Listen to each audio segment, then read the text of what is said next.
You know what I love about the Bible? Now, when I go out into public, it's amazing, right? Because I'm like I love the parables too about the seed sower, right? Because you can throw the seed wherever you want, eh? And sometimes it gets me into trouble. Some guys get annoyed sometimes a little bit because I go, I'm now.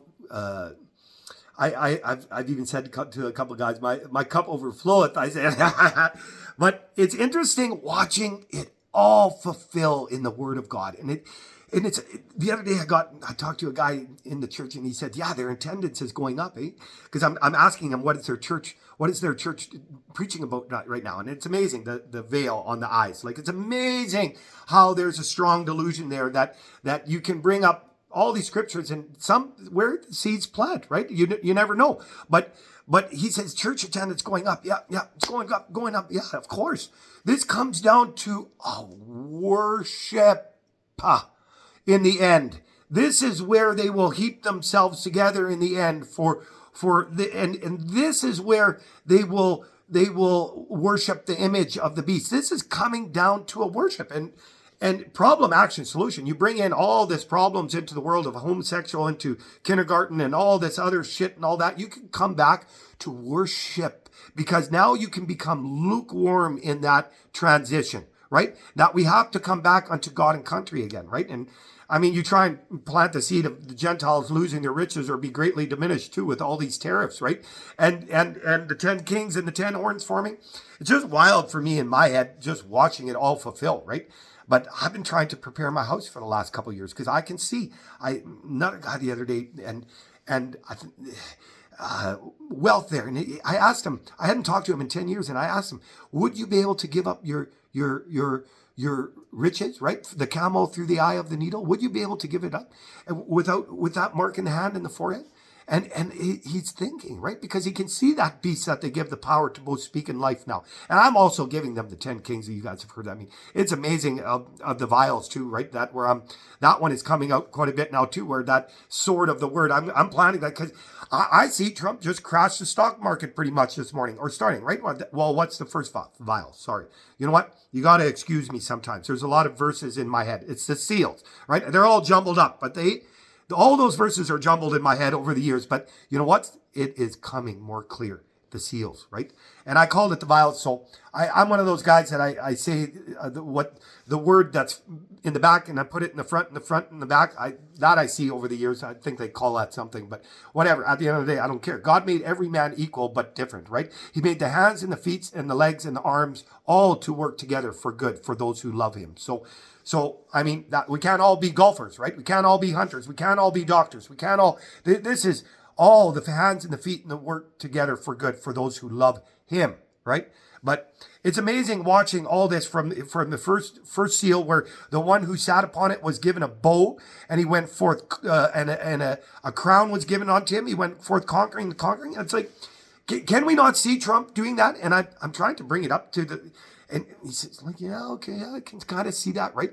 That's that seed planting. But some will go into the rocks and will be scorched by the heat, and some of the fowls will get, right? In the parables where of the seed sower. And that's interesting. I see this, that seed can be planted, right? Because a buddy of mine got upset at me a while back because I mentioned this to him, and then he calls me later. Yeah, I heard it on the radio today now. And it's like, see, once that seed plants, but they have to know the word of God, right? Like the deer, and then they have to seek it, right? But then that's amazing that they're not seeking it, the churches. In my opinion, that's amazing that they're not seeking the word of God in this more. I mean, they are, but there's such a, like, why could we not see that even maybe the second vial even starting where it says that horseman, the first was to take peace away from the earth, right? That, do we not see that in the economic strife and the global uncertainty right now, that peace is being taken away from the earth?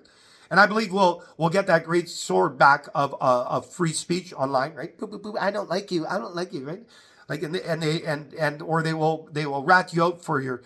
But a great sword was given unto him, right? Well, Satan definitely wants his own sword, does he not? What's a sword? My buddy actually acknowledged that too the other day. I was thankful.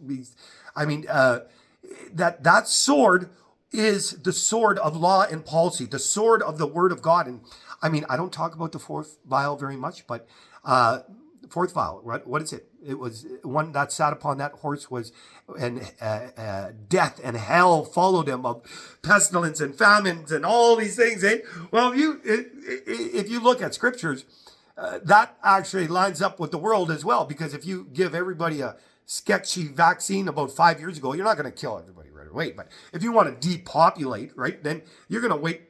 That immune disease will only come into 5 years later, 7 years later, a decade later, where they can't link it quite with anything, right? Right? We can't quite link what's going on, right? But that could change DNA totally. They could manipulate stuff, right? Too. It's like, well, I mean, you want the real red pill? Is the next vial, or the next seal after that, is the saints are bugging him in heaven, and the white robes was given unto the dead. I believe that's the dead. And then the sixth seal is the heavens rolled away like a scroll is rolled together quickly, and a great and mighty wind to shake its untimely figs. And the merchants of the earth hid themselves in the rocks, and says, "Fall for us, for the day of the Lord of the wrath is here." And that's, people always, well, how can you laugh at something? It's like, you know what?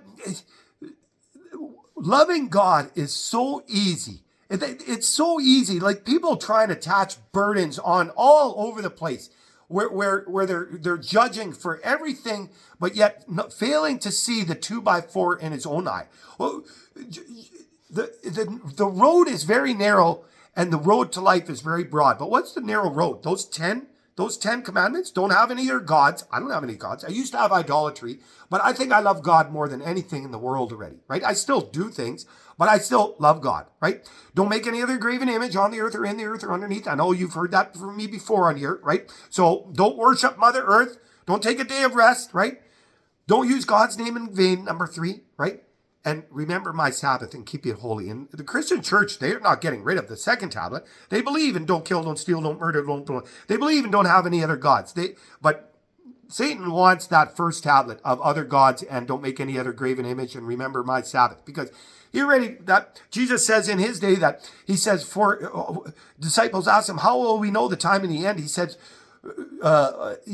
for her iniquities are already at work, right? Well, who is that, right? Babylon, Greek, Medo-Persia, and Rome being the final beast. Her iniquities are already at work, right? She already filled her cup now she filled her cup with the blood of the saints and the martyrs of Christ to get her day of the heavens, the sun.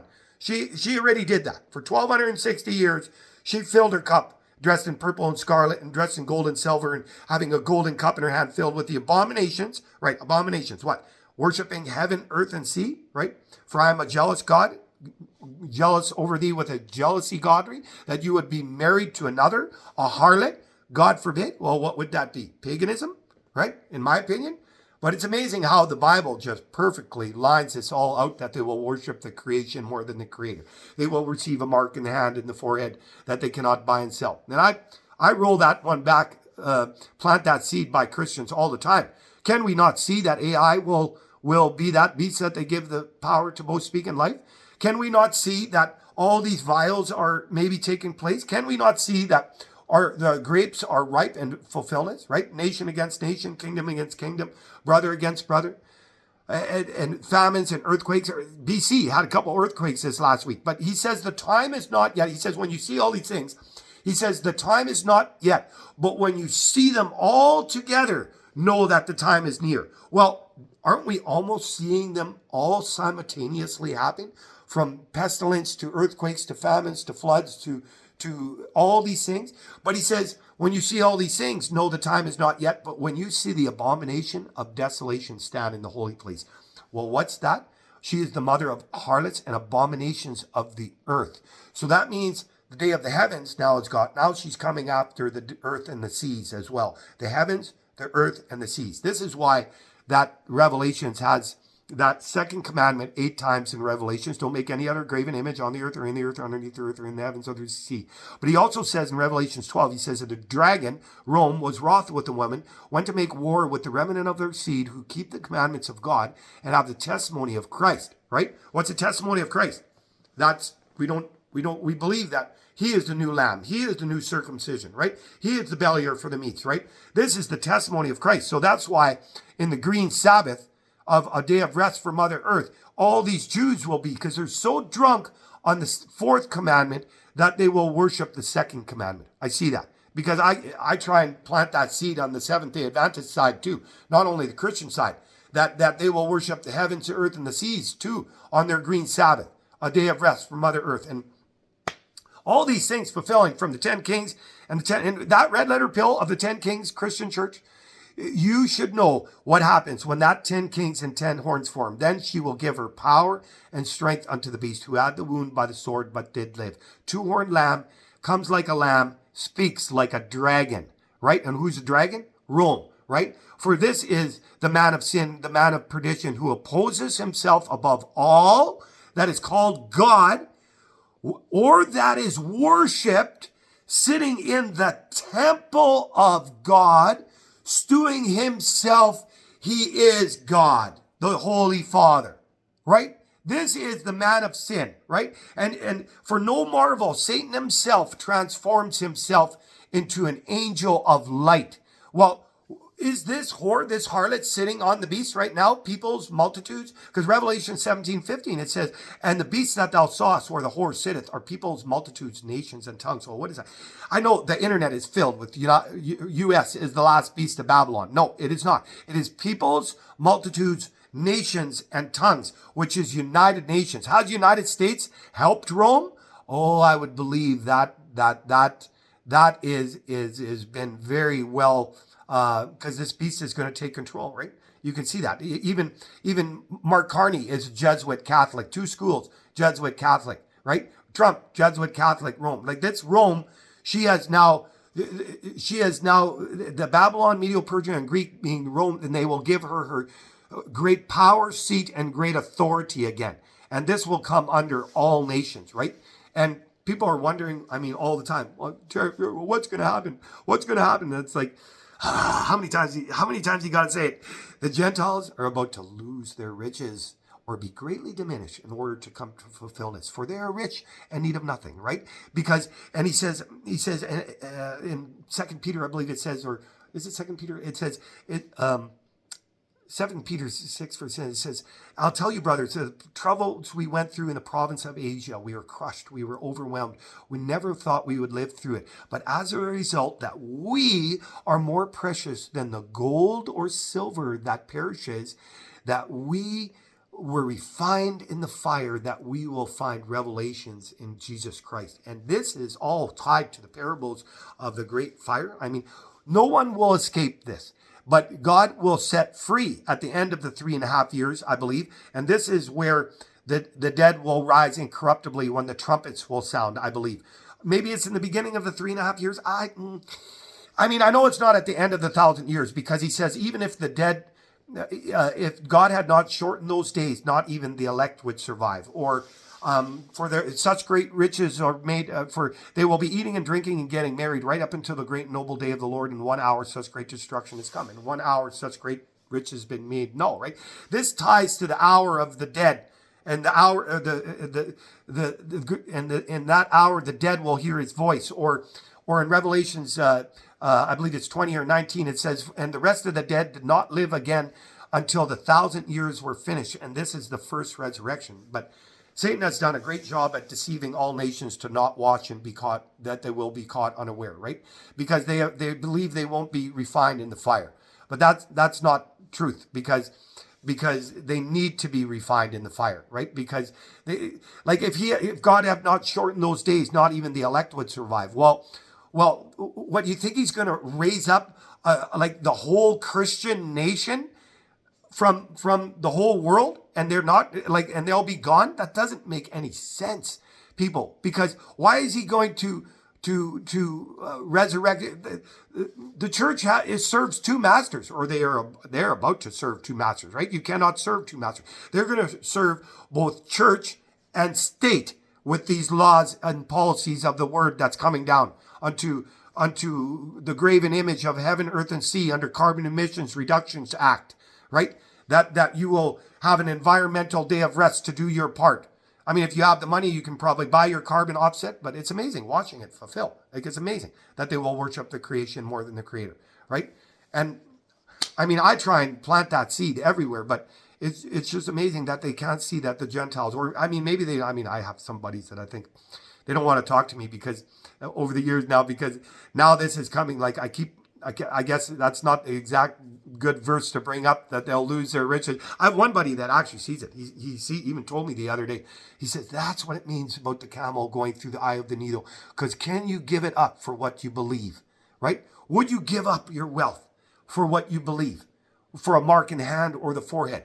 Would you give up your comforts for that sort of the word? And this is how all nations have been deceived, and all nations have drank of the wine of her fornication. Or Jesus says that this snare comes upon all nations, right? Or they will hate the whore, for she deceiveth all nations. Like, all these parables line up perfectly, from fire, foundation of the world, fornication, right? For if I have, Christ says, if I have risen, shall thou be married to another, a harlot? God forbid. Well, what happened? What happened after Jesus rose, right? Only 321, they changed the laws that they were going to worship the heavens, the day of the sun, right? And now in the end, they will worship abominations of the earth, Mother Earth, and the seas, right? Unto a day of rest. Daniel says that there will be a raiser of taxes in the glory of the kingdom. Well, in the end, well, what is that? Carbon tax? Carbon tax? Glory of the kingdom? I know I've tried to explain that verse to other guys over the years. It doesn't click in their head. But I mean, then you read Revelations 4 in King James, and it's like, and it's, I had one guy that actually texted me on that a while back, and I was like, how can you not see what it says there? Like, how can you not just, and he's the one who brought it up. He's messaged in 3 hours. And then all of a sudden later on, I thought to myself, you know what? Did Jesus sit there and argue with the leper 3 hours? Like, he told him to get up and walk. Like, you either believe all that's written or you don't. That's it. Like, there's but I mean, yeah, there's many different wines of her fornication. So if you can dilute the wine of the word of God, like, to make it so bad that they've been made drunk and that they can't see truth in there anymore, or it's almost incredible. You got to have a 382 IQ to just try and decipher that, because Christ says, or John says in Revelations, the last book of the Bible, he says at the very end, he says, and whoever addeth unto or taketh away from the words of this book, them shall be added the plagues unto this book. Well, then you look in Revelations 22, a few verses up, I think it's 14, it says, in King James, it says, and if thou want to enter into eat of the tree of life, keep my commandments, it says. But New Living says, if thou want to enter into the eat of the tree of life, keep thy robes clean. Well, why would you even change that?